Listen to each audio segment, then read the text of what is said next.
Hi everyone, it's Jody from the Lexington Senior Center, and I'm here today with another easy, delicious recipe for you to try while you're staying healthy at home. I think everyone likes a good grilled cheese and tomato soup combo, and that's what we're going to be making this month.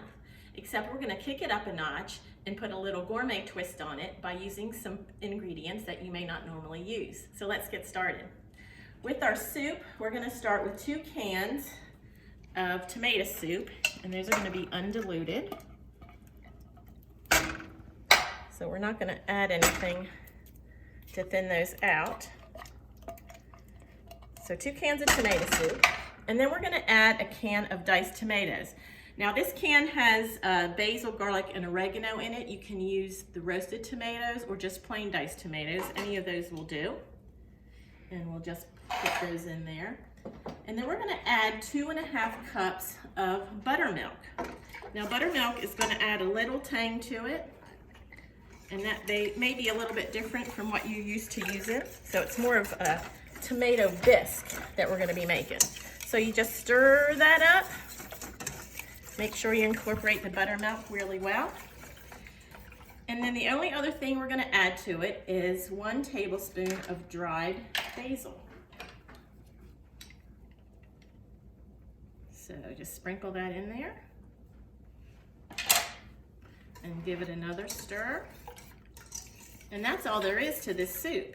So you're just gonna warm that up and let the flavors concentrate a little bit, and we're gonna go on to our grilled cheese. Now this grilled cheese is a little different with some of the ingredients that we're gonna use. We're gonna start with sourdough bread, and you can use any kind of bread you like, but I like the flavor that the sourdough gives it. It's a little tang, and it's a real hearty bread, so it holds up really well for the grilled cheese. So we're gonna start with some butter. And I'll give you a little tip. This is a butter bell, and it's a great gadget to have in the kitchen. I got this one off Amazon for less than $15, and this allows you to keep a whole stick of butter soft at room temperature, and you can keep it for about 30 days. You just put a little bit of water in the bottom of the bell, put your butter in there, and it'll keep it nice and fresh, and you can spread it. A lot of times it's hard when we do recipes that call for butter. We have to either put it out ahead of time to make it soft or try to soften it up in the microwave, which can be disastrous sometimes. So you just put some butter on your bread, and then we're going to get some fig jam. This is the brand I use. I got this at Kroger's, but you can get fig jam at any of the grocery stores in town. If you don't want to use fig jam or don't care for figs, you can certainly substitute blackberry jam, strawberry jam, or peach jam would be good too. So then we're going to take some Havarti cheese. Now Havarti cheese is a nice, soft, creamy cheese that has a real mild flavor, so it works really well in this sandwich. And we're going to put some cheese on there. And then we're going to top the cheese with some arugula. Now arugula looks like a lettuce, but actually it is a cruciferous vegetable in the same family as broccoli and cauliflower. But it is mainly used for salads. And it adds a little peppery bite to our sandwich. So we have the arugula on there. And then we're gonna add some country ham sliced really thin.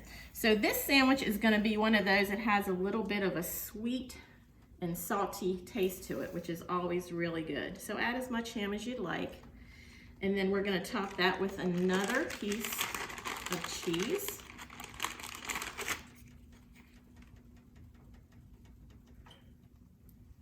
And then top the cheese with another slice of bread with a little bit more fig jam. And we're just gonna stick that on there. And you're gonna grill that until it gets nice and brown and crispy. So that's all there is to this recipe. It's super easy, but I'll tell you, it's super delicious. So after your soup heats up, to plate it, all you gotta do is ladle that out into a little bowl. I've already have a half a sandwich that I've made earlier for you to see. And you're gonna have arugula left over. And so what you can do is just make a nice little salad of arugula with a little bit of olive oil, lemon juice, and I put some walnuts on there also. So I hope you'll give this recipe a try. Let me know how you like it. The recipe is in our February newsletter, and it'll be in the comments below. So stay healthy, stay warm, and I'll see you next time. Bye-bye.